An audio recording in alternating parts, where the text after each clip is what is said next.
जय कुंज बिहारी जय राधा माधव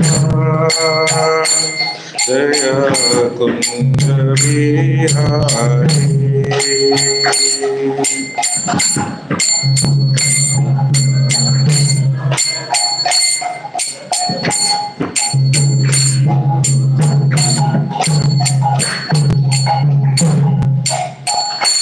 जय गोपी जन वल्लभा जय Girivardhari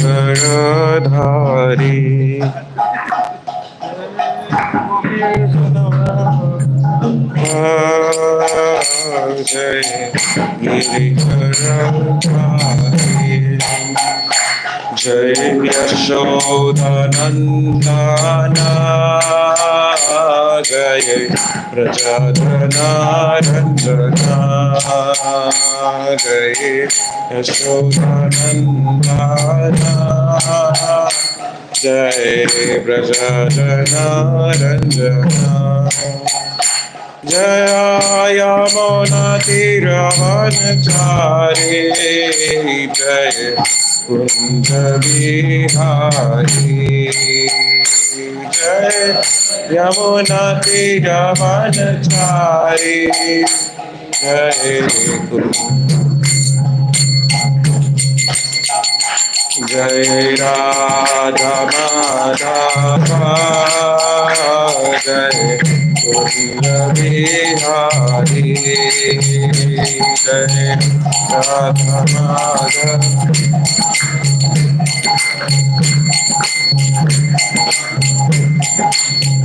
Hare Krishna Krishna Krishna Hare Hare Hare Rama Rama Rama Hare Hare Hare Hare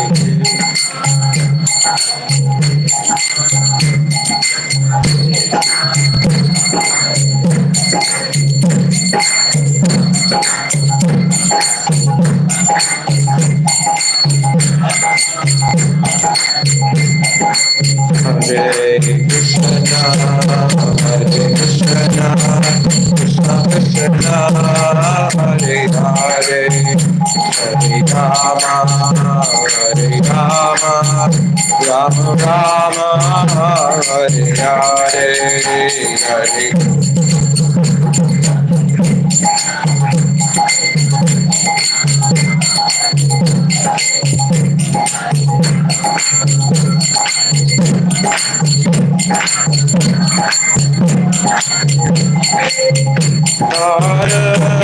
Krishna, Krishna Krishna, Hare Hare, Hare Rama, Rama Rama, Hare Hare, Hare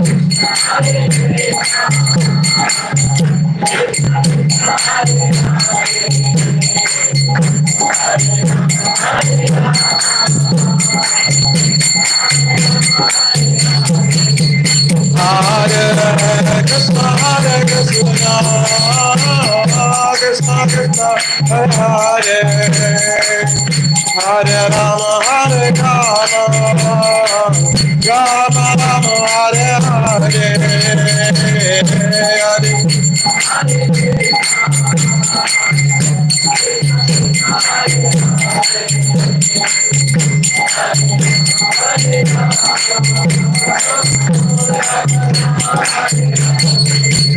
Hare Krishna, Krishna Krishna, Hare Hare, Hare Rama, Hare Rama, Rama Rama, Hare Hare.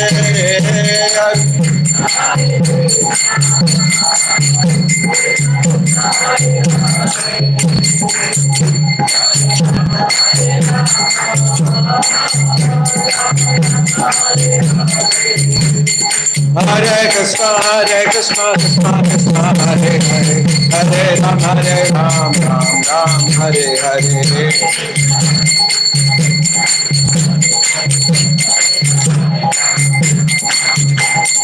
Hare Krishna, Krishna Krishna, Hare Hare, Hare Ram, Ram Ram, Hare Hare.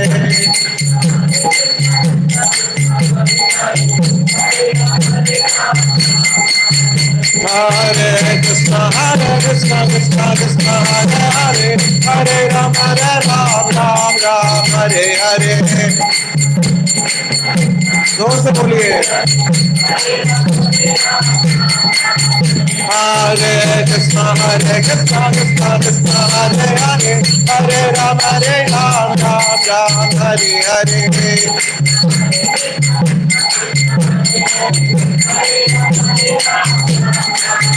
Hare Krishna, Krishna Krishna, Hare Hare, Hare Ram, Ram Ram, Hare Hare.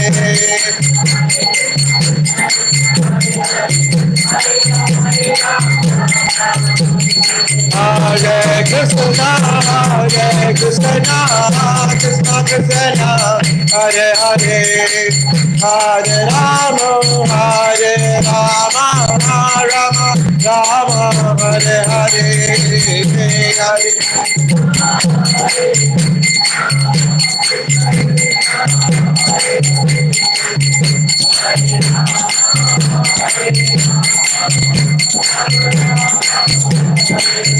Hare Krishna,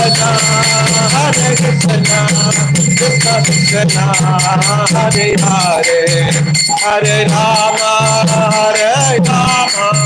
Ram Rama, Hare Hare, Hare.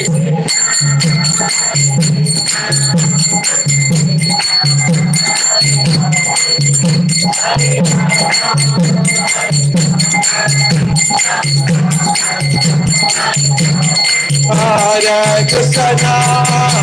Krishna, Krishna Krishna, Hare Hare, Hare Rama, Rama Rama, Hare Hare, Hare.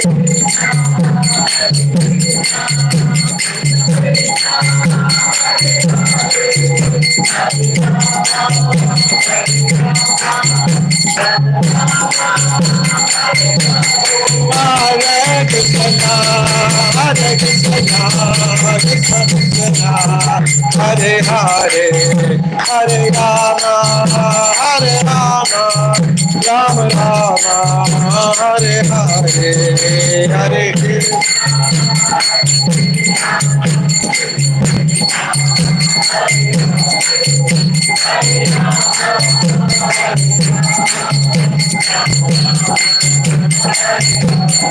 Jaya Jaya Prabhupada, Jai Jai Prabhupada.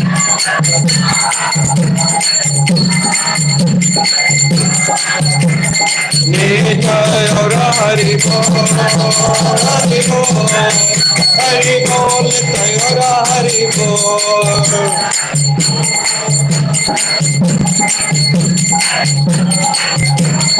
Nitai Aura Hari Bol, Hari Bol, Hari Bol, Nitai Aura Hari Bol.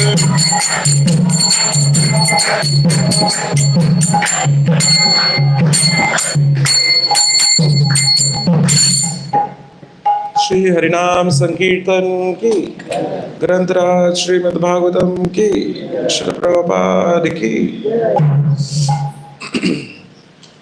इधर से भी सब थोड़ा आगे आगे आ जाए, इधर माता जी भी आगे आ जाए, थोड़ा आगे आ जाए। जो पीछे वाले होते हैं उनसे बिल्कुल डिस्कनेक्ट बन जाता, वरना ना आगे आगे आ जाए बिल्कुल।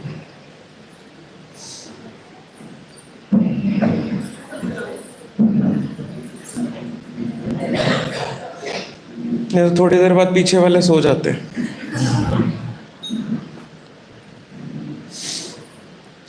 ओम नमो भगवते वासुदेवाय।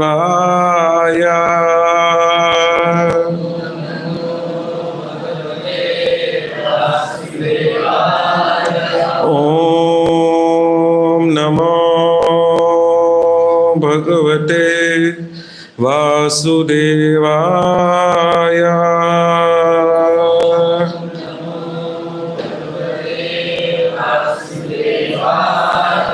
ॐ नमो भगवते वासुदेवाय।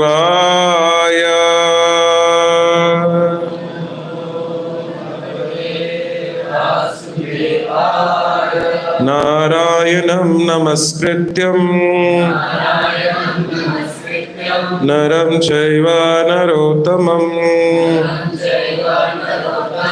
देवीं सरस्वतीं व्यासं ततो जयामुदीरयेत्। नश्च प्रायेषु अभद्रेषु नित्यं भागवत सेवया भगवती उत्तमा श्लोके भक्तिर्भवती नैष्ठिकी। कृष्णाय वासुदेवाय देवकी नंदनाय च नंदगोपकुमाराय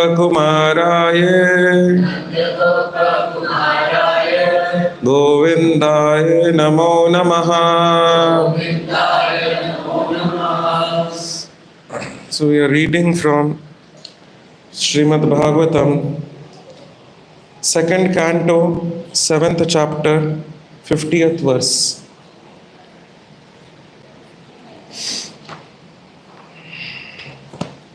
इसमें खोल के देना चाहिए।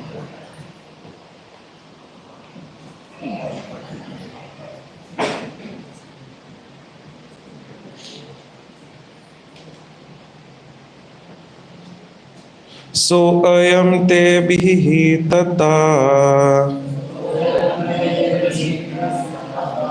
सो अयम ते विहितस्तात् भगवान विश्वभावना समासेन हरिर्नायात् अन्यस्मात् सदश्च यत् सो अयम ते विहितस्तात् भगवान विश्वभावना समासेन हरिर्नायात् अन्यस्मात् सत् असच्च यत् सो अयम ते विहितस्तात् भगवान विश्वभावना समासेन हरिर्नान्यात् अन्य अस्मात् सत् असच्च यत्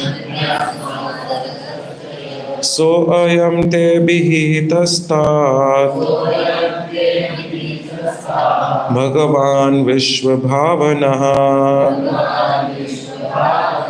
समासेन हरिर्नन्यात् अन्य अस्मात् सत् असच्च यत्। प्रभु जी श्री से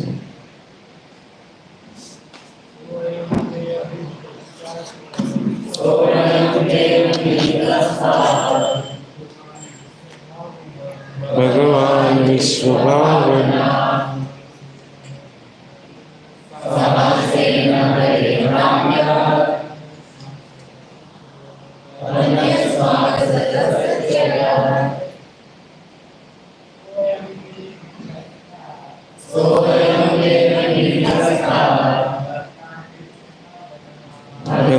विश्वभावनः समासेन हरिर्नन्यात् अन्यस्मात् one more speak सोऽयं ते विहितस्ता भगवान् विश्वभावना समासेन हरिणन्यात् अन्यात्स्मात् असच्च। माता जी सोऽयं ते विहितस्तात् भगवान् विश्वभावना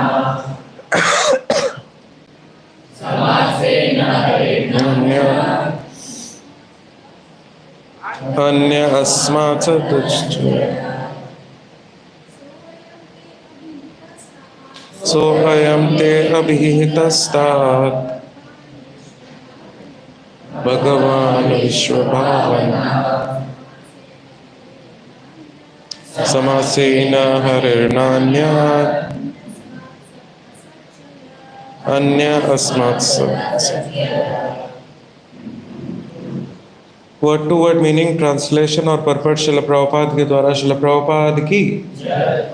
सह वह, अयम वही, ते तुमको, अभिहितः मेरे द्वारा कहा गया, तात हे प्रिय पुत्र, भगवान विश्व भावना प्रकट ब्रह्मांडों के सृष्टा, समासेन संक्षेप में, हरे हरि अर्थात भगवान के बिना, ना कभी नहीं, अन्य कोई वस्तु हो,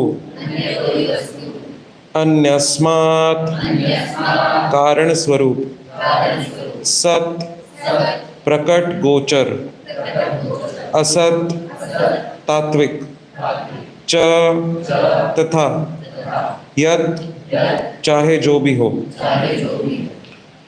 हे प्रिय पुत्र, मैंने तुम्हें संक्षेप में प्रकट जगतों के सृष्टा पूर्ण पुरुषोत्तम भगवान के विषय में बतलाया है। गोचर तथा तात्विक अस्तित्व का कारण भगवान हरि के अतिरिक्त और कोई नहीं है। मेरे पीछे दोहराएंगे। हे प्रिय पुत्र, मैंने तुम्हें संक्षेप में प्रकट जगतों के सृष्टा पूर्ण पुरुषोत्तम भगवान के विषय में बतलाया है। गोचर तथा तात्विक अस्तित्व का कारण भगवान हरि के अतिरिक्त और कोई नहीं है। तात्पर्य, चूंकि सामान्य रूप में से हमें नाशवान भौतिक जगत तथा भौतिक जगत पर अधिकार प्राप्त करने में प्रयत्नशील बद्ध जीवों का ही अनुभव है, अतः ब्रह्मा जी ने नारद देव को बताया कि यह अनित्य जगत भगवान की बहिरंगा शक्ति की करामात है और यहाँ पर अस्तित्व के लिए संघर्ष कर रहे बद्ध जीव भगवान की तटस्था शक्ति है। इन घटनाओं से भरपूर कार्यकलापों का एकमात्र कारण परमेश्वर अर्थात हरि है, जो समस्त कारणों के कारण स्वरूप है। किंतु इससे यह अर्थ नहीं लगाना चाहिए कि भगवान निर्गुण रूप में सर्वत्र व्याप्त है। वे इन समस्त बहिरंगा तथा तटस्था शक्तियों की अंतः क्रिया से पृथक रहने वाले हैं। भगवत गीता में पुष्टि की गई है कि भगवान अपनी शक्तियों के द्वारा ही सर्वत्र व्याप्त है। जो कुछ भी प्रकट रूप में है वह उनकी शक्ति पर निर्भर है, किंतु पूर्ण पुरुषोत्तम भगवान होने के कारण वे प्रत्येक वस्तु से विलग है। शक्ति तथा शक्तिमान एक होने पर भी एक दूसरे से पृथक है। भगवान को इस दुखमय संसार का सृजन करने के लिए भला बुरा नहीं कहा जा सकता। जिस प्रकार की राजा को राज्य में कारागार बनाने के लिए दोषी नहीं ठहराया जा सकता। जो राज सत्ता की आज्ञा का उल्लंघन करते हैं उनके लिए कारागार रूपी सरकारी संस्थापन अनिवार्य है। इसी प्रकार भगवान ने इस दुखमय भौतिक संसार की क्षणिक सृष्टि उन लोगों के लिए की है जो उनको भूल गए हैं और इस झूठे संसार पर प्रभुत्व जमाने का प्रयास कर रहे हैं। फिर भी वे पतित आत्माओं को अपने धाम में वापस ले जाने के लिए इच्छुक रहते हैं और इसके लिए वे प्रामाणिक धर्मशास्त्रों, उनके प्रतिनिधियों तथा अपने अवतारों के रूप में बद्ध जीवों को अनेक अवसर प्रदान करते रहते हैं। चूंकि उनका इस भौतिक जगत में कोई प्रत्यक्ष जुड़ाव नहीं है, अतः इसके सृजन के लिए उन्हें दोषी नहीं ठहराया जा सकता। एक बार इंग्लिश में भी रिपीट करूंगा क्योंकि प्रभुपाद जी के एज इट इज वर्ड्स है। Translation: my dear son, I have now explained in brief the supreme personality of Godhead, who is the creator of the manifested worlds. Without him, Hari the lord, there are no other causes of phenomenal and nominal existence. Purport: since we generally have experience of temporary material world and conditioned souls trying to lord it over the material world, Brahmaji explained to Narad Dev that this temporary world is the work of external potency of the Lord, and that the conditioned souls struggling here for existence are the marginal potency of the Lord, the personality of Godhead. There is no cause for all these phenomenal activities but Him, Hari, the Supreme Lord, who is the primeval cause of all causes. This does not mean, however, that Lord Himself is distributed impersonally. He is aloof from all these interactions of external and marginal potency. In the Bhagavad Gita 9.4, it is confirmed that His potency alone, it is confirmed that by His potencies alone, He is present everywhere and anywhere. Everything that is manifested rests on His potency only. But He, as the Supreme Personality of Godhead, is always aloof from everything. The potency and the potent are simultaneously one and different from one another. Achintya Bheda Bheda. One should not deprecate the Supreme Lord for creation of this miserable world, just as one should not blame the king for creating a prison house in the government. The prison house is a necessary institution of the government establishment for those who are disobedient to the laws of the government. Similarly, the material world full of miseries is a temporary creation of the Lord for those who have forgotten Him and are trying to lord it over the material manifestation. He, however, is always anxious to get the fallen souls back home, back to Godhead. And for this, He has given so many chances to the conditioned souls via the authoritative scriptures, His representatives and the personal incarnations also. Since He has no direct attachment to the material world, He is not to be blamed for this creation. ओम अज्ञानतिमिरन्धस्य ज्ञानञ्जनशलाकया चक्षुरुन्मिलितं येन तस्मै श्रीगुरुवे नमः। श्रीचैतन्यमनोभीष्टं स्थापितं येन भूतले स्वयं रूप कदा मह्यं ददाति स्वपदान्तिकं। वन्देऽहं श्रीगुरो श्रीयुतापदकमलं श्रीगुरून् वैष्णवांश्च। श्रीरूपं साग्रजातं सहगना रघुनाथामृतं तं सजीवं साद्वैतं सावधूतं परिजनसहितं कृष्णचैतन्यदेवं श्रीराधा कृष्णपादान् सहगना ललिता श्रीविशाखान्वितांश्च। हे कृष्णा करुणा सिन्धु दीनबन्धु जगत्पते गोपेशा गोपिका कांत राधा कांता नमस्तुते। तप्त कांचन गौरांगी राधे वृंदावनेश्वरी वृषभानुसुते देवी प्रणमामि हरिप्रिये। वाञ्छाकल्पतरुभ्यश्च कृपा सिन्धुभ्यैव च पतितानां पावनेभ्यो वैष्णवेभ्यो नमो नमः। जय श्री श्री अद्वैत गदाधर श्रीवासादि गौरभक्तवृंदा। हरे कृष्णा कृष्णा कृष्णा हरे हरे, हरे राम राम राम हरे हरे। नमो विष्णुपादाय कृष्णपृष्ठाय भूतले श्रीमते भक्तिवेदांत स्वामिन् इति नामिने। नमस्ते सरस्वते देवे गौरवाणी प्रचारिणे निर्विशेषा शून्यवादी पाश्चात्य देशतारिणे।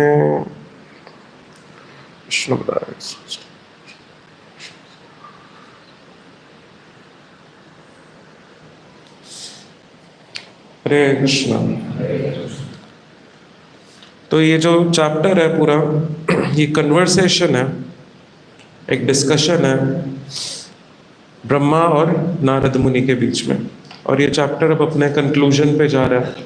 53rd वर्स इसका लास्ट वर्स है, शेड्यूल्ड इनकारनेशंस, जिसमें ब्रह्मा जी नारद मुनि को अलग अलग अवतारों के बारे में, लीला अवतार, गुण अवतार, शक्त्यावेश अवतार, सबके बारे में बताते हैं। किसको? नारद मुनि को। जिन लोगों को पूरी तरह से जो कंक्लूजन्स है शास्त्रों का, जो निर्णय है शास्त्रों का, जिन लोगों को उसका पूरी तरह से ज्ञान नहीं है, वो ऐसा डिक्लेयर करते हैं और पाए जाते हैं जिनको पूरा कंक्लूजन, एक कॉम्प्रिहेंशन ऑफ शास्त्रिक कंक्लूजन्स, जिनको पूरी तरह से शास्त्र का एंड पॉइंट क्या है, वेदांत क्या है, ये नहीं क्लियर है, वो लोग इस कंक्लूजन को ड्रॉ करके बैठे होते हैं कि भगवान का कोई इटर्नल फॉर्म नहीं है, भगवान का कोई रूप नहीं है, सिर्फ एक लाइट है। तो लाइट ने इतने सारे लोगों को जन्म दे दिया जिनका फॉर्म है। तो उनका ये कंक्लूजन है, जिनको पूरा शास्त्रिक एग्जैक्ट कॉम्प्रिहेंशन शास्त्रों का क्लियर नहीं है, उनका ये कंक्लूजन है कि भगवान का कोई इटर्नल फॉर्म नहीं है, कोई रूप नहीं है। उनका ये कहना है कि जो सच्चिदानंद है, सत्य चित आनंद, जो सच्चिदानंद है, जो इटर्नल, सत्य का मतलब इटर्नल, चित का मतलब नॉलेज, और आनंद का मतलब ब्लिस, जो सच्चिदानंद है उनका फॉर्म कैसे हो सकता है, ये क्वेश्चन रेज करते हैं। क्योंकि यदि फॉर्म है, जैसे कि हमारा है, बॉडी है, आज की क्लास थोड़ी फिलोसफिकल है, थोड़ा ध्यान से समझिएगा, और मैं क्वेश्चंस पुट अप करूंगा बीच बीच में, तो जो जग रहे होंगे वो जवाब दे पाएंगे। तो इन्होंने क्या कंक्लूजन दिया कि जिनको शास्त्रों का पूर्ण ज्ञान नहीं है, वो ये कहते हैं कि जो सच्चिदानंद है, जो इटर्नल है, जो फुल ऑफ नॉलेज है, जो फुल ऑफ ब्लिस है, ऐसा कैसे संभव है कि उनका कोई फॉर्म हो, कोई मटेरियल एग्जिस्टेंस। फॉर्म हमारा है, कहते जिसका फॉर्म होता है उसको तो हर प्रकार की पीड़ा सहन करनी पड़ती है कि नहीं? उसको डेथ आता है, सब समझ पा रहे हैं? उसको मिजरीज आती है, हम लोगों को आती है। तो जो कि सच्चिदानंद है, उसका कैसे फॉर्म पॉसिबल है? क्योंकि यदि उसका फॉर्म हुआ, उसका शरीर हुआ, उसका हाथ पैर नाक आंख मुंह सब हुआ, तो फिर उसको भी तो सफर करना पड़ेगा हमारी तरह। तो फिर वो सच्चिदानंद कैसे हुए? समझ पा रहे हैं सभी? जो सफर कर रहा है वो सच्चिदानंद कैसे हो सकता है? ये बहुत बड़ा क्वेश्चन रेस किया जाता है। और ऐसे लोगों का कंक्लूजन ये है,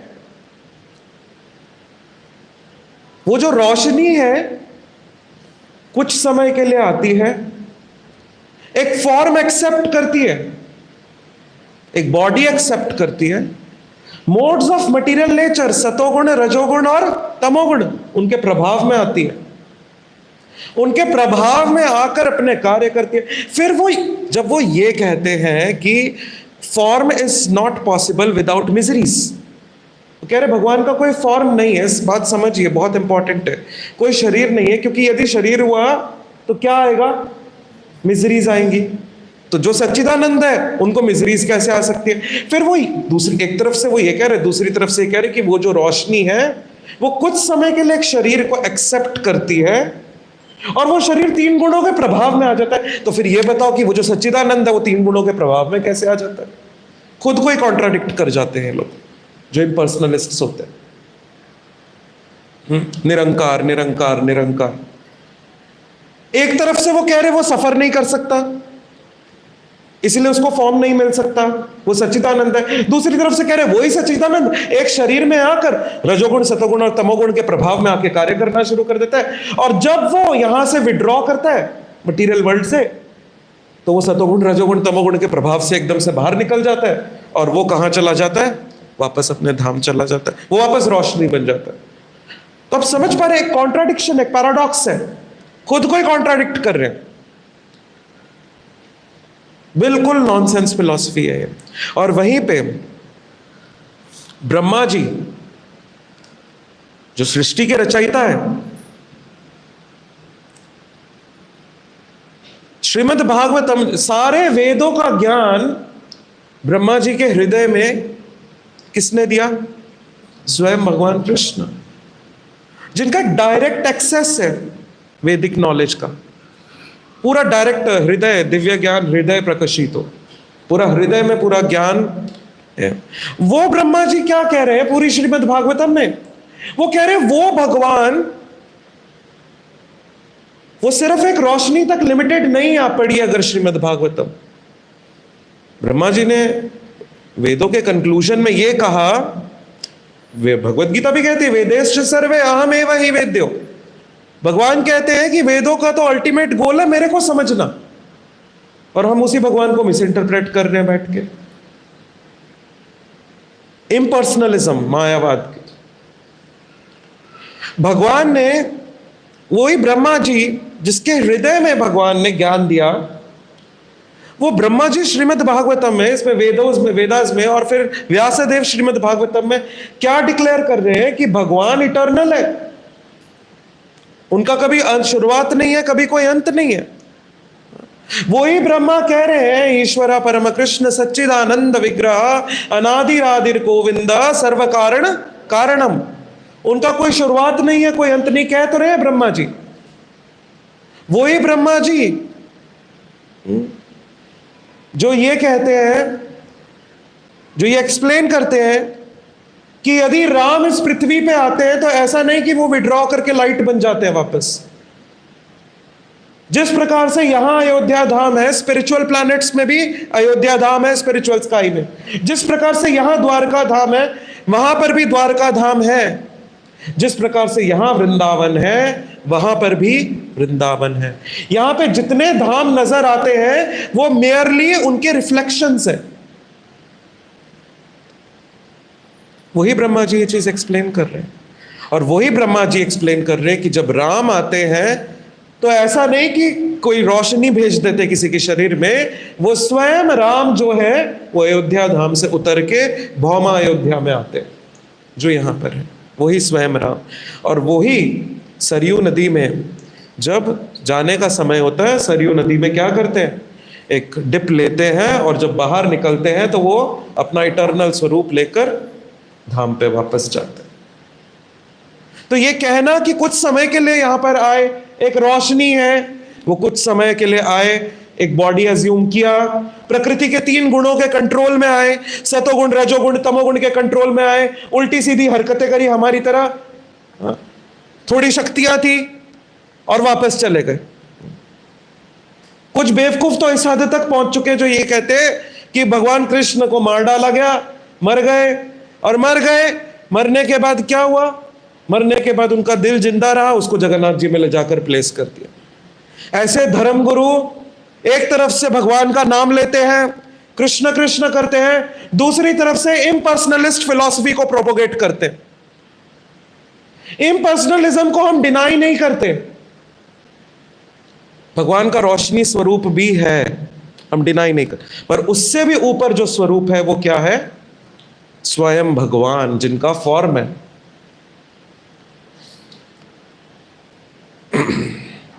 अगर इवोल्यूशन ऑफ फिलॉसफीज को देखा जाए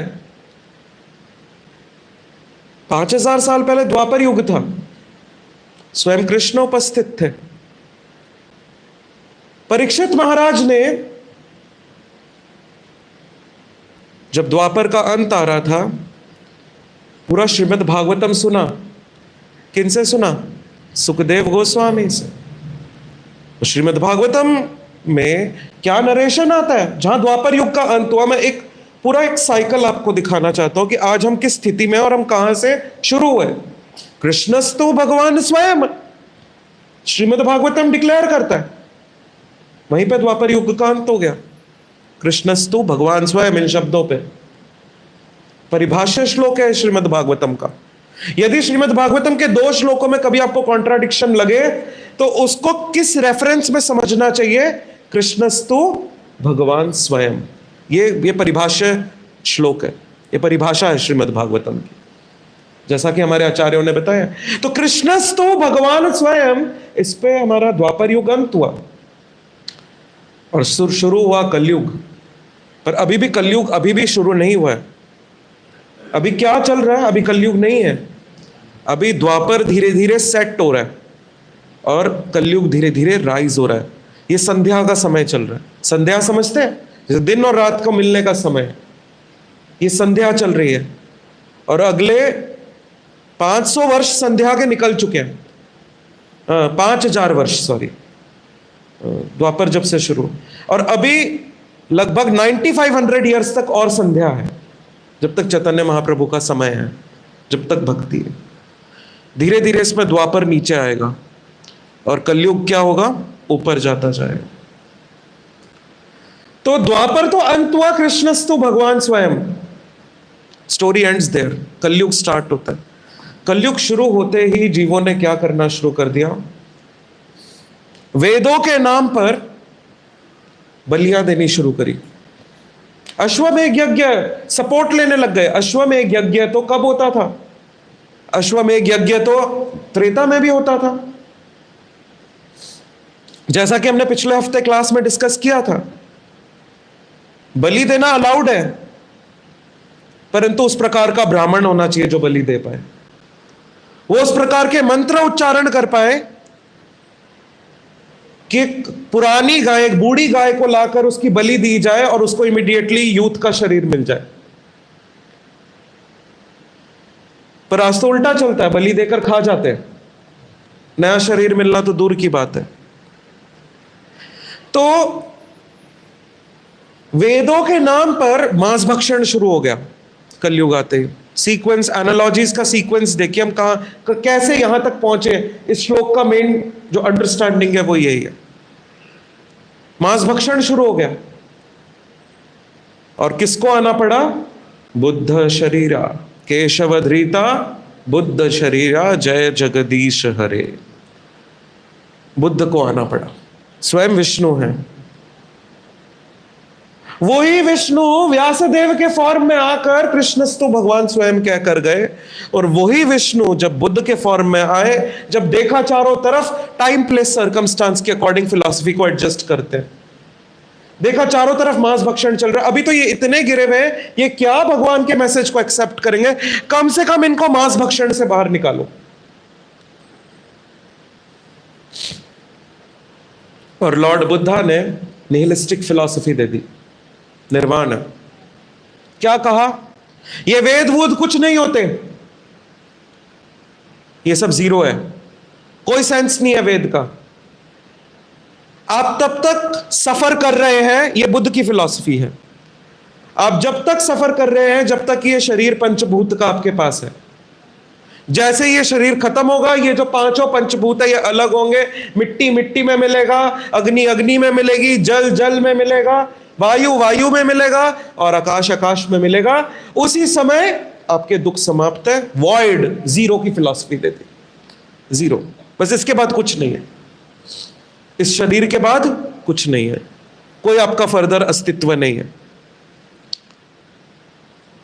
क्यों देनी पड़ी ऐसी फिलॉसफी बुद्ध को? क्योंकि इससे ज्यादा एक्सेप्ट नहीं। और क्या फिलॉसफी दी बुद्ध ने? यदि हृदय में शांति चाहिए तो अच्छे डीड्स करो, अच्छे कर्म करो, तो हृदय में शांति मिलेगी। जितने समय जीवित हो चैरिटी करो, लोगों का भला करो, सेंस ग्रेटिफिकेशन से डिटैचमेंट लेकर आओ। सूखा सूखा बनाया सब कुछ बुद्ध ने, बट कम से कम वो लेवल तो दिया कि मांस भक्षण से लोग बाहर निकले। तो पहले द्वापर अंत हुआ, ये बहुत इंपॉर्टेंट है, ये सारा सीक्वेंस समझना हम लोगों के लिए, वैष्णवों के लिए। पहले द्वापर अंत हुआ, कृष्णस्तु भगवान स्वयं पे, बुद्ध आए, बुद्ध ने वॉइड की, जीरो की फिलॉसफी दे दी। कोई आत्मा नाम की चीज नहीं होती, पंचभूतों का शरीर पंचभूत में मिलेगा, समाप्त है सब कुछ। तो जब लोगों ने इतना एक्सेप्ट कर लिया तो आए शंकराचार्य। शंकराचार्य स्वयं भगवान शिव है, शिव के अवतार है, स्वयं शिव है। और वो आए थे जो ये बुद्ध जीरो की, वॉइड की फिलॉसफी देकर गए थे, उसको समाप्त करने के लिए। शंकराचार्य ने बोला बुद्ध की फिलॉसफी ठीक है, उन्होंने ऐसे नहीं कि पूरा डिप्रेकेट कर दिया, पूरा खत्म कर दिया। बुद्ध की फिलॉसफी ठीक है, पर जीरो इस सेंस में यह नहीं कि ये जब शरीर समाप्त होगा तो पंचभूत में मिल गए और आप ओवर हैं। शंकराचार्य ने फिलॉसफी दी वन की, जीरो से किस पे गए, वन पे। शंकराचार्य ने बोला, जिसको हम निर्विशेषवाद फिलॉसफी कहते हैं, बुद्ध ने दिया शून्यवाद, हम कहते हैं ना निर्विशेष शून्यवादी पाश्चात देश तारिणे। प्रभुपाद जी का प्रणाम मंत्र आता है। निर्विशेषवाद का फिलॉसफी किसने दिया था? शंकराचार्य ने। शून्यवाद का फिलॉसफी, जीरो का फिलॉसफी किसने दिया? बोल नहीं रहे हो, किसने दिया? जग रहे सब, किसने दिया? आवाज नहीं आ रही, किसने दिया जीरो का फिलॉसफी? बुद्ध ने। शून्यवाद का फिलॉसफी, प्रभुपाद जी ने शून्यवाद की फिलॉसफी को भी समाप्त किया। निर्विशेषवाद, निर्विशेषवाद फिलॉसफी किसने दिया? शंकराचार्य ने। शंकराचार्य ने बोला ठीक है, ये पंचभूत पंचभूत में मिलेंगे, बुद्धिज्म में बिल्कुल ठीक है, देखो धीरे धीरे ग्रेजुअली डेवलप कर रहे, परंतु जो आत्मा है ये जब इस शरीर का त्याग करेगी तो एक रोशनी में जाके सम्मिलित हो जाएगी, और उसको उन्होंने नाम दिया ब्रह्मण। ये शंकराचार्य ने। और ये जो ब्रह्मण है इसमें कोई वैरायटी नहीं होती, बस आप एक छोटा सा कण है, बहुत बड़ी रोशनी में जाके मिल जाएंगे, फिर बोर हो जाएंगे, फिर वापस आ जाएंगे। वहां से कोई फोर्सफुली नहीं भेजता या जन्म लेने, पर वहां बोर हो जाते हैं हम ही, अपना ब्रह्मण अपने पास रखो, हम वापस जा रहे हैं, वापस आ जाते हैं। तो शंकराचार्य ने भी जो वन की फिलॉसफी दी, वो लोगों को कुछ तो सेटिस्फाई किया, परंतु नॉट सैटिस्फाइड, क्योंकि कंप्लीट नहीं था, वेराइगेटेडनेस नहीं थी, वैरायटी नहीं थी, एक रोशनी में जाकर समा जाना था। अब एक कमरे में बहुत सारी लाइट जला के एक बच्चे को बैठा देते, देखते कितनी देर बैठ पाता है। तो ब्रह्मांड में जाकर यह होगा। शंकराचार्य ने फिलॉसफी जो दी, सब माया है। क्या बोला? सेवा माया है, जो सेवा कर रहा है वो माया है, जिसकी सेवा हो रही है वो भी माया है, सब माया है। ये मायावाद फिलॉसफी है। निर्विशेषवाद, मायावाद एक ही बात है, मोर और लेस। निर्विशेष शून्यवादी पाश्चात देश तारिणे। बुद्ध की फिलॉसफी को भी खत्म किया प्रभुपाद जी ने, वैष्णवाचार्यों ने। निर्विशेषवाद शंकराचार्य की फिलॉसफी को भी खत्म किया, वॉइडिज्म को खत्म किया। इसके बाद आए रामानुजाचार्य। कृष्णस्तु भगवान स्वयं, द्वापर का अंत था। बुद्धा आए मांस भक्षण को रोकने के लिए। शंकराचार्य आए, जो बुद्ध ने कहा कि बस हम पंचभूत है, इसको समाप्त करने के लिए, और आत्मा का ज्ञान दे गए। और वो आत्मा का हाईएस्ट पॉइंट क्या है? लिबरेशन, मुक्ति, मोक्ष, रेस्ट इन पीस होता है ना। कोई मर जाए आजकल फेसबुक पे पोस्ट आने लग जाता, RIP, फुल फॉर्म भी लिखने की किसी की हिम्मत नहीं है, RIP लिखते हैं। इतना टाइम नहीं है, फुल फॉर्म कौन लिखेगा? Rest in peace. वैसे तो रेस्ट इन पीस भी कैसे हो, हरकतें नहीं होती वैसी। तो रेस्ट इन पीस की फिलॉसफी एक्चुअली किसने दी?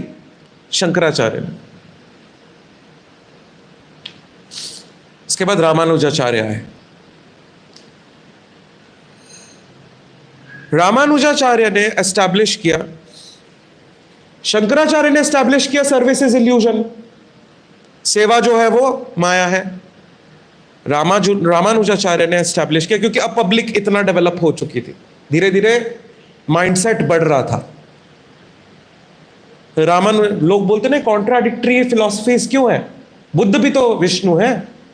कॉन्ट्राडिक्टरी फिलॉसफी इसलिए क्योंकि उस टाइम लोगों की हरकतें ऐसी थी। जीसस क्राइस्ट ने बोला, I have much more to say but you people will not be able to accept it. मेरे पास और बहुत कुछ है बताने के लिए, पर तुम यार मांस भक्षण छोड़ दो, वही बहुत है। इससे ज्यादा तुम अभी एक्सेप्ट नहीं कर पाओगे। अभी जिसको मांस भक्षण छोड़ने बोल रहे हैं उसको बोलो 4 रेगुलेटिव प्रिंसिपल्स फॉलो करो अच्छी तरीके से, फ्रस्ट्रेट हो जाएगा एकदम। उस समय तो सभी, अभी तो फिर भी कुछ भक्त लोग हैं, उस समय तो सभी ऐसे ही थे। कैसे दे दे उनको 4 रेगुलेटिव प्रिंसिपल? देखा ना, जीसस क्राइस्ट ने तो एक लाइन बोली, I have much more to tell, उनको क्रूसीफाई कर दिया उठाकर कि और ना बता दे, कहीं आफत खड़ी हो जाएगी। रामानुजाचार्य, कृष्णस्तु भगवान स्वयं, व्यासदेव, लॉर्ड बुद्धा, शून्यवाद, शंकराचार्य मायावाद निर्विशेषवाद, अब आए रामानुज। शंकराचार्य ने बोला जो सेवा है वो माया है, रामानुजाचार्य ने बोला जो सेवा है वो इटर्नल है, सनातन धर्म। क्या है सनातन धर्म? हाँ, हिंदू सनातन धर्म है या मुस्लिम सनातन वर्ड का अर्थ क्या है? गले में एक पट्टा लगाने से, बड़े बड़े मसल्स बनाने से, हाँ मैं सनातनी हूं, मैं सनातनी हूं, ऐसे थोड़ी होता है। क्या है सनातन धर्म? सनातनी क्या है? सनातन धर्म है निरंतर सेवा। एक भक्त जो है वो भगवान का धाम भी डिजायर नहीं करता, वो तो हाईएस्ट चीज है। वो डिजायर करता है सिर्फ एक चीज, और वो क्या है? निरंतर सेवा, सिर्फ सेवा। ये भक्त का डिजायर है। तो रामानुजाचार्य ने बोला जो सेवा है वो माया है, service is illusion. Sorry, Shankaracharya ने। और रामानुजाचार्य ने क्या बोला? जो सेवा है वो ही सनातन है, इटर्नल है। रामानुजाचार्य ने, शंकराचार्य ने बोला जो सेवक है वो भी माया है, परंतु रामानुजाचार्य ने क्या बोला? जो सेवक है वो भी सनातन है, जो सेवा है वो भी सनातन है, जो सेवक है वो भी सनातन है, और जिसकी सेवा हो रही है वो भी सनातन है। सनातन सनातन सनातन, कोई शुरुआत नहीं, कोई अंत नहीं। पूरी तरह से मायावाद का खंडन कर दिया। मायावाद पता चला क्या होता है? क्या है मायावाद बताइए? जो सेवा है वो भी माया है, जो सेवक है वो भी माया है, जिसकी सेवा हो रही है वो भी माया है। सब मर जाएंगे और जाके रोशनी में समा जाएंगे। और मायावाद का खंडन क्या है? जो सेवा है वो भी सनातन है, मतलब रोशनी में जाकर नहीं समाना। जब शरीर का त्याग करोगे तभी भी क्या करना है? सेवा करना है। और अभी सेवा नहीं करोगे तो शरीर का त्याग करके ब्रह्म राक्षस बनोगे, और अभी सेवा करोगे तो शरीर का त्याग करके भी सेवा करोगे। पता ब्रह्म राक्षस कौन होता है? कौन होता है ब्रह्म राक्षस? कौन बता सकता है कौन होता है ब्रह्म राक्षस?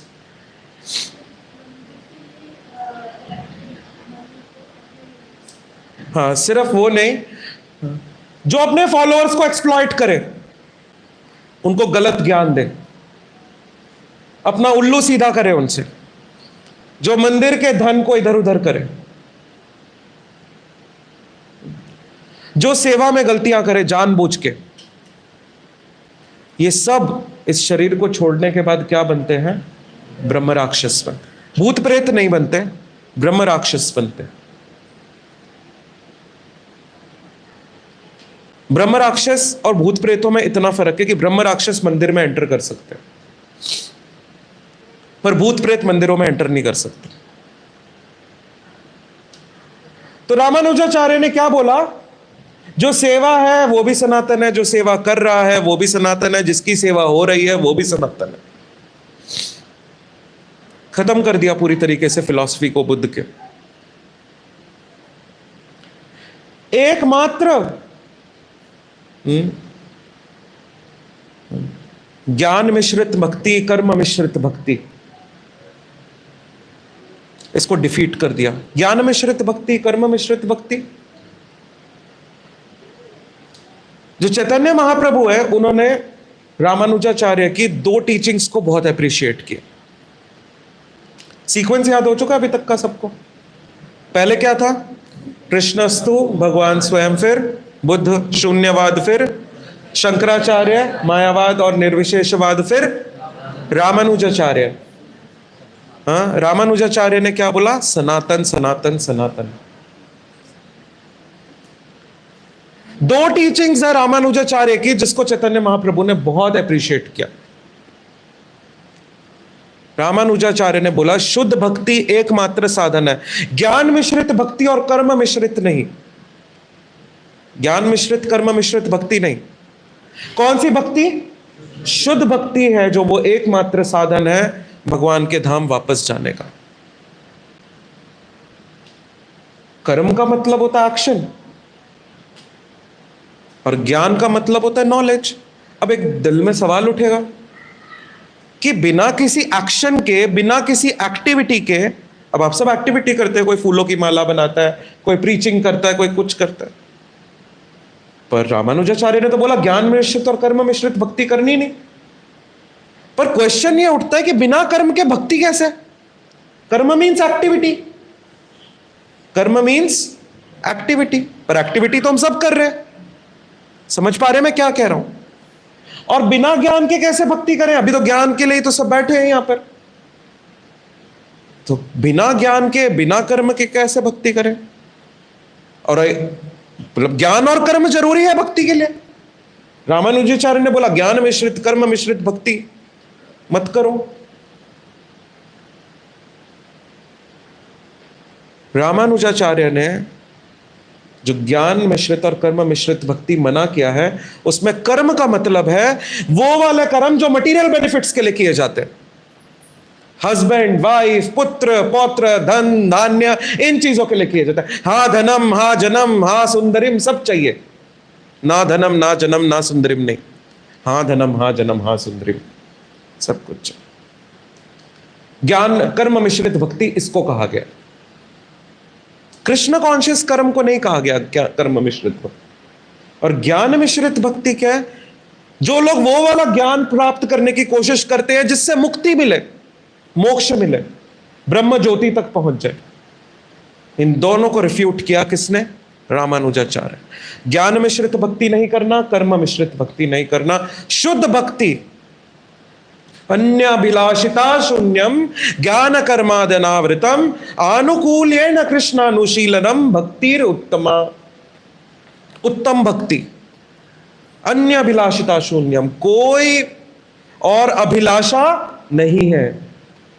ज्ञान कर्मानावृतम, ना कोई ज्ञान की इच्छा, ना कर्म की इच्छा। कौन से ज्ञान और कर्म की बात हो रही है? वो कर्म जो बांधता है और वो ज्ञान जो मुक्ति तक लेकर जाता है। ज्ञान कर्मादनावृतम आनुकूल्येन कृष्णानुशीलनम, कृष्ण की भक्ति अनुकूल भावना में करें। भक्ति अनुकूलेन कृष्णानुशीलनम भक्तिर उत्तमा, वो उत्तम भक्ति।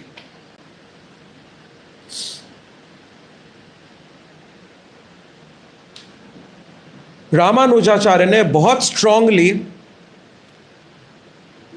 एक तो मायावाद का खंडन किया, सनातन सनातन सनातन। दूसरा, रामानुजाचार्य ने कर्मकांड ज्ञान कांड दोनों का खंडन कर दिया। और क्या प्रोपोगेट किया?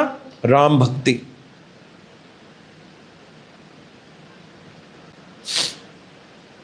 Specific exclusive devotion. क्या बोला? Specific exclusive devotion.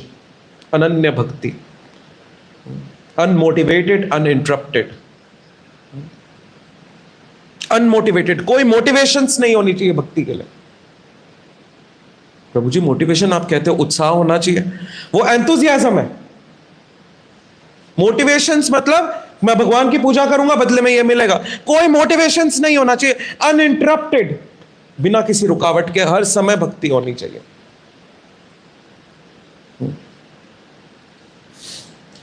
तो चैतन्य महाप्रभु ने पहली चीज जो अप्रिशिएट करी रामानुजाचार्य की वो थी ज्ञान कांड और कर्म कांड का खंडन। और दूसरी चीज जो अप्रिशिएट करी वो थी सेवा, सर्विस टू वैष्णवास। रामानुजाचार्य ने सिखाया हमें वैष्णवों का सेवा करना, क्योंकि सेवा जो है वो माया है या सनातन है? माया है या सनातन है? सनातन। चलो शुरू से सीक्वेंस याद करें, अभी क्या क्या पढ़ा हमने। कृष्णस्तु, बुद्ध ने क्या बोला? शून्यवाद। शून्यवाद का क्या मतलब है? पंचभूत, पंचभूत में मिल जाएगा, सब समाप्त है। फिर शंकराचार्य निर्विशेषवाद या मायावाद, क्या मतलब? कि हम सब समा जाएंगे ब्रह्म ज्योति में और सब माया है, जो सेवा कर रहा है माया है, सेवा माया है, जो इसकी सेवा हो रही है वो माया है। रामानुजाचार्य ने जो फिलॉसफी दी, सनातन, जो सेवा कर रहा है, जिसकी सेवा हो रही है, और जो सेवा है वो तीनों चीजें ही क्या है? सनातन है। Specific exclusive devotion to Krishna, to Ram. Shri Bhashya commentary आई रामानुजाचार्य की, बहुत स्ट्रॉन्ग कमेंट्री है श्रीमद् भागवतम पे।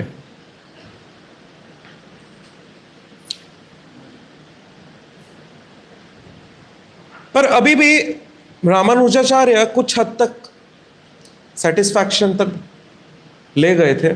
शुद्ध भक्ति को तो बोल दिया था रामानुजाचार्य ने, बट रामानुजाचार्य ने थोड़ा बहुत कॉम्प्रोमाइज भी किया शंकराचार्य के साथ।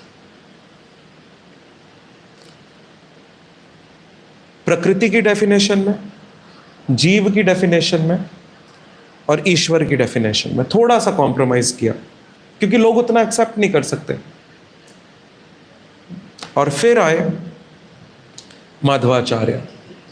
शंकराचार्य स्वयं शिव थे और माधवाचार्य स्वयं हनुमान। अब माधवाचार्य आए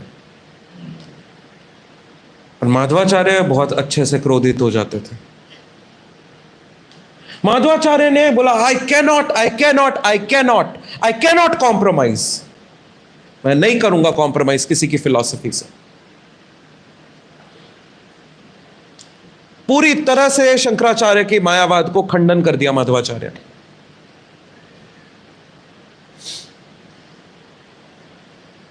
माधवाचार्य जब किक मारते थे, चाहे वो फिजिकल किक को चाहे वो फिलोसॉफिकल किक को, बहुत जबरदस्त होता था। बहुत तगड़ा शरीर था हनुमान के जैसा। और माधवाचार्य ने क्या एक्सप्लेन किया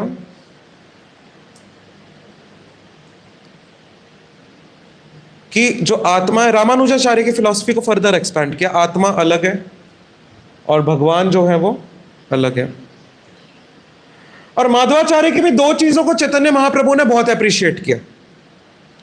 एक, माधवाचार्य अपने डीटी का, अपने भगवान का बहुत सुंदर सेवा करते थे, विग्रह का। दूसरा, जो मायावाद की फिलॉसफी से थोड़ा बहुत रामानुजाचार्य ने कॉम्प्रोमाइज किया था, माधवाचार्य ने बिल्कुल भी कॉम्प्रोमाइज नहीं किया उस फिलॉसफी के साथ, पूरी तरह से खंडन कर दिया था उसका। और फिर आए श्री चैतन्य महाप्रभु की। फिर चैतन्य महाप्रभु है, तो क्या क्या आ चुका सीक्वेंस में? कृष्णस्तु भगवान स्वयं, बुद्धा, शंकराचार्य, रामानुजाचार्य, माधवाचार्य, नाउ कम्स चैतन्य महाप्रभु। चैतन्य महाप्रभु ने फिलॉसफी फर्दर एक्सपैंड किया। अचिंत्य भेदाभेद, अचिंत्य भेदाभेद, इसका क्या अर्थ है? इसको दो तरीकों से समझा जा सकता है अचिंत्य भेदाभेद को। अचिंत्य भेदाभेद का पहला मतलब है कि हम भगवान के साथ एक है भी और नहीं भी। हम भगवान के साथ एक किस प्रकार से? क्वालिटी, क्योंकि वो भी स्पिरिट है, हम भी स्पिरिट है। बट अलग किस प्रकार से है? क्वांटिटी। वो पूरा ही स्पिरिट है, पूरा शरीर ही स्पिरिट है। हमारा शरीर पंचभूत का है, अंदर जो छोटी सी आत्मा है, बाल का 10,000वां हिस्सा, वो स्पिरिट, उतना सा स्पिरिट, छोटी सी जान न बड़े बड़े काम, है कि नहीं? तो सोचो, जो इतनी बड़ी जान, जो पूरा ही उस 10,000 बाल के 10,000 हिस्से का पूरा बना हुआ उसी का, तो बड़ी सी जान, बताओ कितने बड़े बड़े काम। वो देखते हैं तो संसार बन जाता है, हम देखते हैं तो बिल्डिंग बन जाती है, तो वो देखते हैं तो क्या बन जाता है? संसार बन जाता, बने भी क्यों ना। ये है अचिंत्य भेदाभेद। और दूसरा मतलब है अचिंत्य भेदाभेद का, ये वर्ड हम लोगों की, ये हम लोगों की अंडरलाइनिंग मेन फिलॉसफी है वैष्णविज्म की। पता नहीं कितनों को ये फिलॉसफी पता है, अचिंत्य भेदाभेद। ये वर्ड तो हम लोगों की जुबान पे बैठा होना चाहिए। अचिंत्य भेद अभेद, भेद है भी और नहीं भी। Two simultaneously two, simultaneously one. हम कृष्ण के साथ साइमल्टेनियसली वन कैसे हैं? क्वालिटी के हिसाब से। और टू कैसे है? क्वांटिटी के हिसाब से। समझ पाते हैं सभी? एक सिंप्लीफाइड लैंग्वेज में देखा जाए, जैसे एक ओशन है और एक ड्रॉप पानी है, तो क्वालिटी के हिसाब से वो भी नमकीन है, वो भी नमकीन है, बट क्वांटिटी के हिसाब से ओशन बहुत बड़ा है और हम बहुत छोटे। दूसरा मतलब है अचिंत्य भेद अभेद का, हम भगवान की एनर्जी तो है, एनर्जी के मामले में हम वन है, बट हम सेपरेटेड एनर्जी है। 3 एनर्जीज हैं भगवान की, अंतरंगा शक्ति, बहिरंगा शक्ति और तटस्था शक्ति। अचिंत्य भेद अभेद फिलॉसफी का ये बहुत इंपॉर्टेंट पॉइंट है कि हम भगवान की शक्ति तो है, इस तरीके से हम वन है, बट हम अलग हुई हुई शक्ति है, सेपरेटेड एनर्जी है, तो इस हिसाब से हम 2 है। भगवान अलग है, हम अलग है। अंतरंगा शक्ति स्वयं राधा रानी है, और उन्हीं राधा रानी का जो फर्दर एक्सपेंशन है दुर्गा देवी, वो बहिरंगा शक्ति है। और दोनों के बीच में है तटस्था शक्ति, मार्जिनल पोटेंसी, जो हम है। अब हम पर डिपेंड करता है हम गर्दन अंतरंगा शक्ति की तरफ घुमाए या गर्दन बहिरंगा शक्ति की तरफ घुमाए, बीच में फंसे हुए हम। यदि बहिरंगा शक्ति की तरफ गर्दन घुमाते, ये जो तटस्था शक्ति है जो कि हम है, ये कंट्रोल की जाती है या तो अंतरंगा शक्ति से या बहिरंगा शक्ति से। This is the philosophy, established philosophy. जो मार्जिनल पोटेंसी है, समझ पा रहे हैं सभी, ये कंट्रोल करी जाती है किससे? या तो अंतरंगा से या बहिरंगा से। तो जो व्यक्ति बहिरंगा शक्ति की तरफ अपना मुंडी घुमाता है, तो उसका क्या होता है? उसको बांध दिया जाता है एक रोप से। वो रोप किसी को नजर नहीं आता, सबसे बड़ी प्रॉब्लम है, वो रोप नजर नहीं आता। जो नजर आ जाए तो कोई उसको काटने की कोशिश भी करे, पर नजर ही नहीं आता तो कोई काटने की भी कोशिश नहीं करता। ज्ञान और कर्म में लगे रहते हैं। और अंत क्या होता है? नारायण स्मृति नहीं आती, और नारायण स्मृति नहीं आती तो जन्म मृत्यु का चक्र चलता रहता है, बंधते जाते हैं, बंधते जाते हैं, बंधते जाते हैं। जिसने बहिरंगा शक्ति की तरफ अपना मुख किया वो बंधता जाएगा।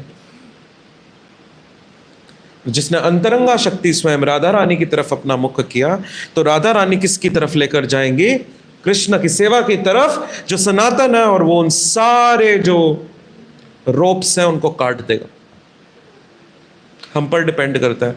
आज के बाद अपने आप को एक बीच में समझना, एक तरफ देखना बहिरंगा शक्ति यानी सेंस ग्रेटिफिकेशन जो बांधेगी, एक तरफ अंतरंगा शक्ति यानी ज्ञान कर्मादनावृतम आनुकूलेन कृष्णानुशीलनम भक्तिर उत्तमा, उत्तम भक्ति। एक तरफ वो है, एक तरफ ज्ञान और कर्म मिश्रित है। एक तरफ ज्ञान और कर्म मिश्रित भक्ति है जो कि बहिरंगा शक्ति है। ज्ञान और कर्म मिश्रित भक्ति का क्या अर्थ है?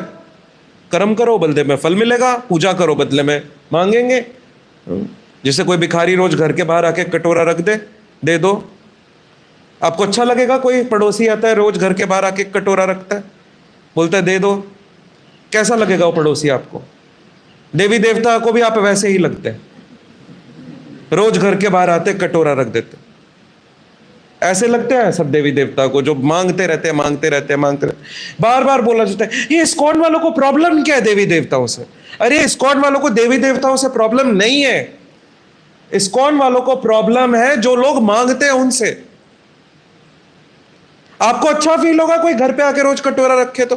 कितनी वैल्यू करेंगे आप ऐसे व्यक्ति की? उतनी वैल्यू देवी देवता ऐसे लोगों की करते हैं जो मांगते रहते हैं पूरे दिन। देवी देवताओं को रेस्पेक्ट करना, भगवान के ऑथराइज्ड पीपल है वो। आज हमारे इस्कॉन पंचकुला में शिवालय है, माता का मंदिर है और हनुमान जी का भी है इस्कॉन पंचकुला में। पूरे शहर में उठाकर देख लीजिए जितनी अच्छी सेवा देवी देवताओं की हमारे मंदिर में होती है उतनी शायद ही मैंने कहीं होते हुए देखी है। प्रॉब्लम देवी देवताओं से नहीं है, प्रॉब्लम ज्ञान और कर्म मिश्रित भक्ति से है। तो अचिंत्य भेद अभेद फिलॉसफी, इसका क्या मतलब है? अचिंत्य भेद अभेद फिलॉसफी का एक मतलब है कि हम एक हैं भी और नहीं भी, क्वालिटेटिवली क्वांटिटेटिवली समझ आता है। और दूसरा मतलब है कि हम एनर्जी तो है भगवान की, उस हिसाब से हम एक हैं बट सेपरेटेड एनर्जी है और बीच में है फंसे हुए अंतरंगा और बहिरंगा के। और जो व्यक्ति बहिरंगा शक्ति की तरफ मुंह घुमा लेता है, हलादनी शक्ति जो श्रीमती राधा रानी है, उसको जन्म मृत्यु के चक्र से छुटकारा भी मिल जाता है। परंतु जो बहिरंगा शक्ति की तरफ जाता है, देवी एष गुणमाया मम माया दुरंतया, हे अर्जुन मेरी माया को पार करना असंभव है, बहुत मुश्किल है। तो जो बहिरंगा शक्ति की तरफ अट्रैक्ट होता है, कैसे असंभव है, कैसे मुश्किल है, वो बंधता जाता है। ये भगवत गीता में भगवान कहते हैं। इस समय हम कर क्या रहे हैं? हम सिर्फ माया के साथ मिंगलिंग कर रहे हैं, एंजॉय कर रहे हैं गुडनेस, पैशन और इग्नोरेंस को, एंटैंगल्ड रह रहे हैं इस मटेरियल वर्ल्ड में। और जो हमारी नेचुरल कॉन्शियसनेस है उसको कोहेटेड फॉर्म में, कवर्ड फॉर्म में रखा हुआ हमने।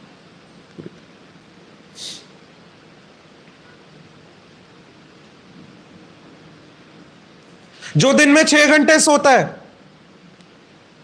जो कि प्रिस्क्राइब्ड है, उसका 1/4 जीवन मरने के समान है।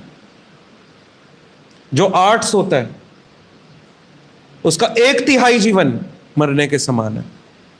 जो 12 घंटे सोता है उसका आधा जीवन मरने के समान है। जो 6 घंटे से ज्यादा सोता है,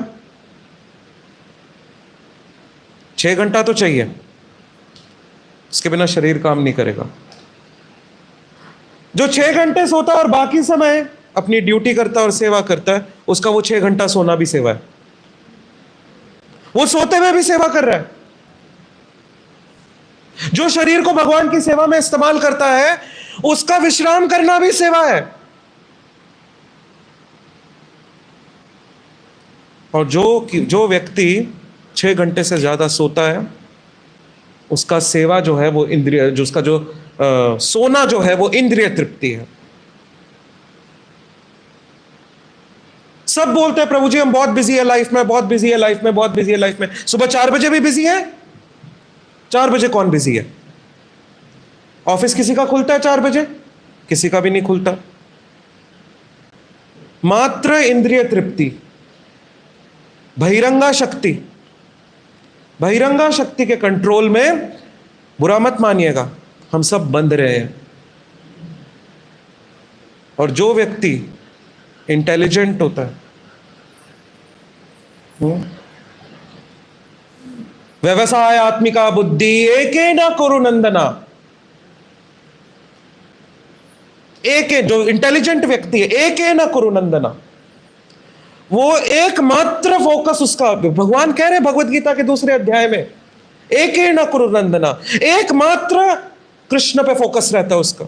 जो इंटेलिजेंट है, जो बुद्धि, और जो बेवकूफ है, बहुशाखा ही अनस्य, उसका बहुशाखाओं में बुद्धि डिवाइडेड रहता है।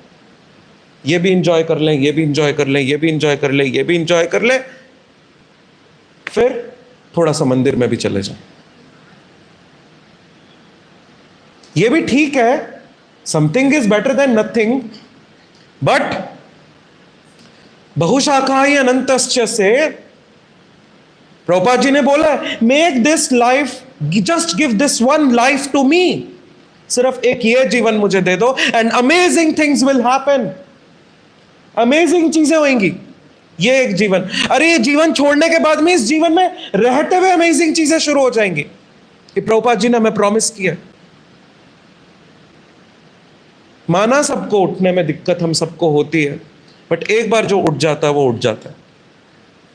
वो सुबह का उठना सिर्फ निद्रा से उठना नहीं है, वो सुबह का उठना इग्नोरेंस से उठना है, तमोगुण से उठना है।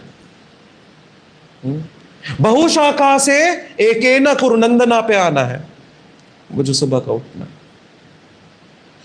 इतने ब्रह्म मुहूर्त जीवन के हम इस तरीके से निकाल चुके हैं। अब कितने ब्रह्म मुहूर्त और इस तरीके से निकालना चाहते हैं? काउंटेड ब्रह्म मुहूर्त मिले, अनकाउंटेड तो नहीं, कोई इनफाइनाइट तो नहीं जी रहा कि आते रहेंगे ब्रह्म मुहूर्त, आने दो आने दो आने दो आने दो, चलते रहने दो। एक लिमिटेड नंबर ऑफ ब्रह्म मुहूर्त्स are there in your life, we should not waste it, not single one, एक भी नहीं वेस्ट करना चाहिए। तभी हम किसके कंट्रोल में जाएंगे? बहिरंगा शक्ति से अंतरंगा शक्ति के कंट्रोल में जाएंगे।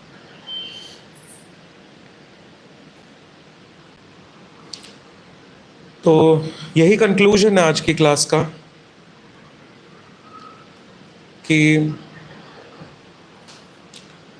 कृष्णस्तु भगवान स्वयं, शून्यवाद समझ आ गया सारा हमारा फिलॉसफी, मायावाद या निर्विशेषवाद, रामानुजाचार्य, माधवाचार्य एंड चैतन्य महाप्रभु, सबने क्या क्या बोला, कितने लोगों ने लिखा है, क्या कैसे फिलॉसफी डिराइव हुआ, कितने लोगों ने लिखा? बस थोड़े से लोगों ने लिखा। ठीक है, हरे कृष्णा। कोई प्रश्न है किसी का तो पूछ सकते हैं। Any questions? देना माइक, देना। हरे कृष्णा। थोड़ा जोर से बोलो। जैसे आपने बताया कि सच में जैसे बुद्ध जी का एग्जांपल है, तो how do we know that कि उस टाइम पे सिर्फ एक वही फिलॉसफी? हाँ, उस टाइम पे मांस भक्षण था चारों तरफ, शास्त्रों से पता चलता है ऐसा हमें, जो हमारे आचार्यों के थ्रू हमारे पास पहुंचा है उससे यही पता चलता है। ऐसा वेदों को फॉलो कर रहे थे, वेदों को तो फॉलो कर रहे थे, पर वेदों के नाम पे मांस भक्षण कर रहे थे ना, समझे नहीं? देवी देवताओं की पूजा हो रही थी, बट क्या होता था, मांस काटा जाता था, उसकी बलि चढ़ाई जाती थी, फिर उसको प्रसाद की तरह बांटा जाता था। You understand? हाँ, बट मतलब ही is Krishna himself, is Vishnu himself, शक्त्यावेश अवतार है भगवान के। कई प्रकार के अवतार होते हैं, 6 तरह के अवतार होते हैं, लेक्चर मैंने इस पे दिया हुआ है, आप सुन सकते हैं, वो अवेलेबल है। उनमें से शक्त्यावेश अवतार, एक पर्टिकुलर शक्ति है बुद्ध के पास, भगवान। चैतन्य महाप्रभु सुनते हैं तो पूरा इंडिया कवर किया, तो हम how come Buddha ji covered the entire globe? Buddha covered, how come Buddha ji covered entire globe अगर कि उस टाइम पे एक ही क्रॉस? हाँ देखो, आप आज के टाइम पे आपको नजर नहीं आता चारों तरफ बुद्धिज्म फैला तो हुआ, सिर्फ इंडिया में थोड़ी है बुद्धिज्म फैला हुआ है ना, बुद्धिज्म तो बाहर की कंट्रीज में भी तो है बहुत ज्यादा। बुद्धिस्ट मॉन्क्स है, दलाई लामा खुद चाइनीज है कि नहीं? तो वहीं से हमें समझ आता है कि फैला हुआ है पूरा, है कि नहीं?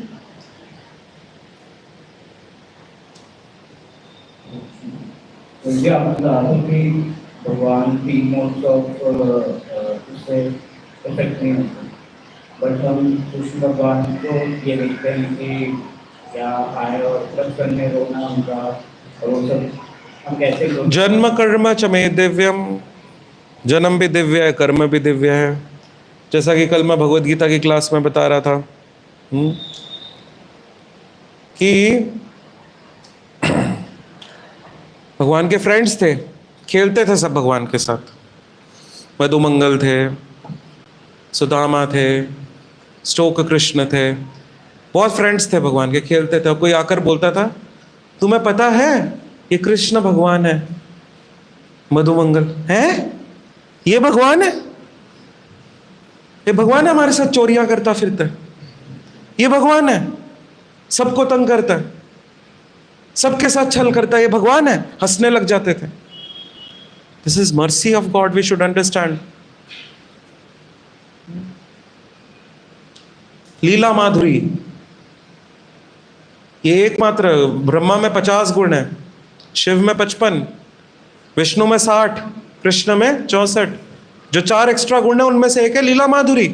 भगवान अपने भक्तों के लिए बहुत सुंदर सुंदर लीलाएं करते हैं, वरना भक्त बोर हो जाएगा।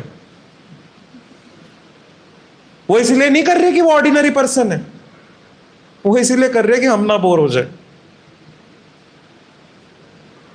नहीं, अगर वो ऑर्डिनरी है तो गोवर्धन कैसे उठा लिया?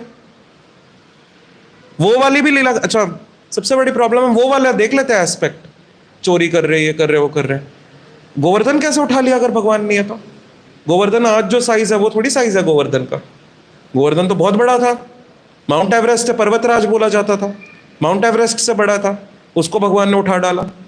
कहाँ उठाया? लेफ्ट हैंड की छोटी उंगली की नोक पर, नाखून की नोक पर। ये तो भगवान ही कर सकता है। फिर दूसरा एस्पेक्ट भी तो देखो ना, कि वो इसीलिए भगवान है। द्रौपदी का चीरहरण हो रहा है, भरी सभा में कोई नहीं बचा पाया, भगवान ने वस्त्र का रूप धारण कर लिया, क्योंकि वो भगवान है। You should see both the sides ना, why one side? This is the problem, people don't see both the sides. क्योंकि अगर दूसरा साइड देखेंगे तो फिर उसको भगवान मानना पड़ेगा, फिर 4 रेगुलेटिव प्रिंसिपल्स को फॉलो करना पड़ेगा। क्योंकि वो 4 रेगुलेटिव प्रिंसिपल्स नहीं फॉलो करना, तो चलो ये बोल दो वो ऑर्डिनरी आदमी है, चल छोड़ो भागो। नहीं समझ आई बात मेरी? एस्केपिस्ट मेंटालिटी है ये, भक्तों को इससे दूर रहना चाहिए। और कोई प्रश्न? एक मिनट।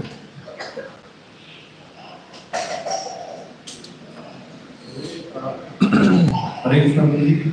हरे कृष्ण। गुरु जी, कल की क्लास में गुरु जी ने बताया था कि भी जो आप विग्रह लाओगे वो गुरु परंपरा के अनुसार ही लेके आना। तो उसके बारे में बताइए कि घर में अगर विग्रह लाते हैं भगवान जी का, तो कैसे लाएं और किस माध्यम से लाएं, और गुरु परंपरा उसमें क्या है? जनरल प्रिंसिपल ये है कि यदि घर में विग्रह लाए तो गुरु की परमिशन से लाए, क्योंकि हम इतने सक्षम नहीं है कि विग्रहों की सेवा कर पाए। पर यदि गुरु से परमिशन लेके, उनकी आज्ञा लेकर, उनसे आशीर्वाद लेकर विग्रह की सेवा करते हैं तो विग्रह उस सेवा को एक्सेप्ट करते हैं। तो हमें गुरु किसको मानना चाहिए? गुरु कौन है? जिनसे दीक्षा लेंगे वो गुरु है। गुरु तो वही है, गुरु तो वही है ना जिनसे दीक्षा लेंगे। तो हमें बताएगा कौन कि हमें दीक्षा कौन देगा? वो आप इंस्पिरेशन किससे डिराइव करते हैं वो देखिए। वैष्णविज्म में होने चाहिए गुरु, और क्या है? और तो कोई प्रिंसिपल है नहीं, है ना? वैष्णव होने चाहिए गुरु, बस ये होना चाहिए। ये नहीं बाहर निकले एक आदमी 1 लाख लोगों को एक साथ बैठा के दीक्षा दे रहा है, 5 मिनट के अंदर अंदर वहां जाके प्रभु जी हम तो दीक्षा लेकर आ गए।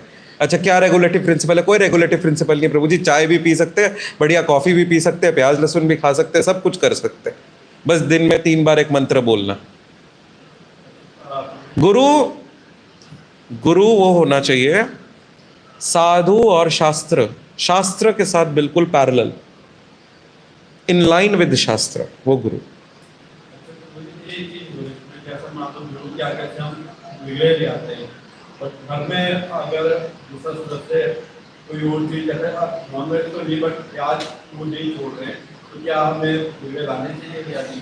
ये बहुत सब्जेक्टिव क्वेश्चन है, ये हमें थोड़ा सोच समझ के सीनियर्स के साथ कंसल्ट कर लेना चाहिए पर्सनल लेवल पे, फिर इसका कुछ सॉल्यूशन निकालिए। हर घर टू घर डिपेंड करेगा।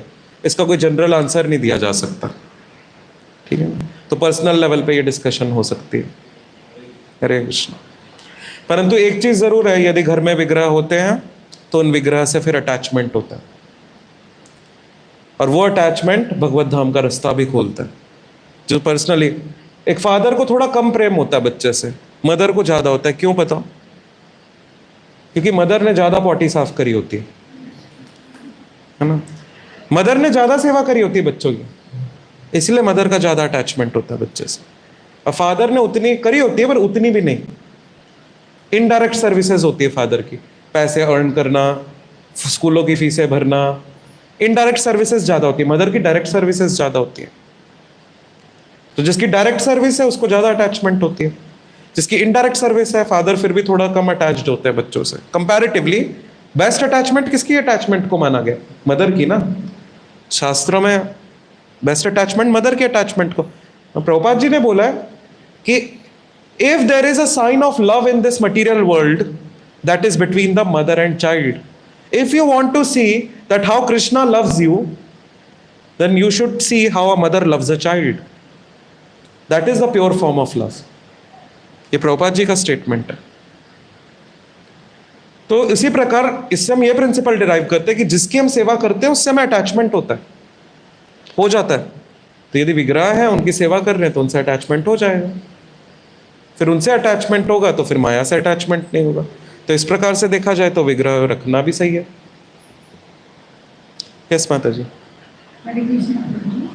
प्रभु जी, मेरा क्वेश्चन, दो क्वेश्चन है। एक तो आज के टॉपिक से क्वेश्चन है जो आपने कहा कि कृष्ण में और सेवा में, तो एक तो सेवा किस किस प्रकार से की जा सकती है? शरीर से, तन मन धन तीनों से सेवा करना चाहिए। शरीर से भी, मन से भी और धन से भी, तीनों से सेवा करना चाहिए, ठीक है। इसी से रिलेटेड है प्रभु जी, जब हम ईश्वर की चैंटिंग करते हैं वो एक प्रकार की सेवा है। जिस वक्त चैंटिंग करते हैं ध्यान इधर उधर जाता है, जिस वक्त घर का कुछ काम या किसी से तब चैंटिंग करते हैं, कृष्ण में जाता है। हाँ। उसको कैसे? अच्छा प्रश्न है। तो प्रभुपाद जी ने बोला है कि जब जप करते हैं, फॉरेनर डिवोटी ने बोला कि मन इधर उधर भागता है। प्रभुपाद जी ने बोला you just have to speak and you have to hear, बोलो और सुनो, इतना तो कर सकते हो। फिर मन इधर उधर भागता है तो पकड़ पकड़ के थोड़ी थोड़ी देर में लाते रहो, एफर्ट तो करना है, थोड़ी थोड़ी देर में मन को पकड़ के लाते रहो, बट बोलो और सुनो वो ज्यादा इंपॉर्टेंट है, वन थिंग। और ये तो पहले सवाल का जवाब हो गया कि जब चैंटिंग करते हुए और जब कुछ और काम कर रहे हैं उस समय चैंटिंग हो रहा है, तो ये तो हरि बोल की निशानी है, बहुत अच्छा है। इससे अच्छा तो कुछ हो ही नहीं सकता, क्योंकि जब मर रहे होंगे तभी भी कुछ और कर रहे होंगे, तो उस समय भी चैंटिंग चल रहा होगा। ठीक है, खत्म बात, ओवर, लाइफ डेथ ओवर। दूसरा क्वेश्चन कल के लेक्चर से है। उन्होंने कल बताया था कि एक सूक्ष्म शरीर है और एक स्थूल शरीर है, और उन्होंने कहा दोनों ही हम यहाँ छोड़ के चले जाएंगे। लेकिन मैंने एक लेक्चर में सुना था मन, बुद्धि और अहंकार, इनको हम अगले शरीर में, जब तक कि हम इस भौतिक संसार में, तब तक अगले शरीर में उसको कैरी करते हैं। पर जब करते हैं तो मन बुद्धि अहंकार खत्म होना शुरू हो जाता है। जब वो समाप्त हो जाता है तो आत्मा एक पिंजरे से निकल जाती है मन बुद्धि अहंकार के, और इसी शरीर में रहते हुए, इस स्थूल शरीर में रहते हुए हमें अपना स्वरूप सिद्धि पता चल जाता है। और फिर जब आत्मा मन बुद्धि अहंकार से जो रहित आत्मा है, जब वो स्थूल शरीर को छोड़ती है, जो मन बुद्धि अहंकार उसके ऊपर है, क्योंकि अगले शरीर में ले जाने वाला ही मन बुद्धि अहंकार होता है। ड्राइवर कौन होता है अगले शरीर का? अगले शरीर में आत्मा जब इस शरीर को छोड़ती है मन बुद्धि अहंकार से कवर्ड होती है। यदि वो मन बुद्धि अहंकार ही ना हो तो ड्राइविंग फोर्स ही नहीं है अगले शरीर में जाने के लिए, आत्मा निकल के ऊपर भागती है भगवान के धाम। ठीक है, हरे कृष्ण। और कोई प्रश्न किसी का? ग्रंथराज श्रीमद् भागवतम की, जगत गुरु श्रील प्रभुपाद की। तो अभी आप सबके लिए ब्रेकफास्ट प्रसाद है। और आज से संडे फेस्टिवल शाम को है, और आज शाम को संकीर्तन भी है गौर निताई के साथ। हरी वो, आज शाम को सबका अपॉइंटमेंट है गौर निताई के साथ। तो लोकेशन हम अभी थोड़ी देर में डिसाइड करके ग्रुप्स में मैसेज डालेंगे। शाम को सब संकीर्तन में आइए।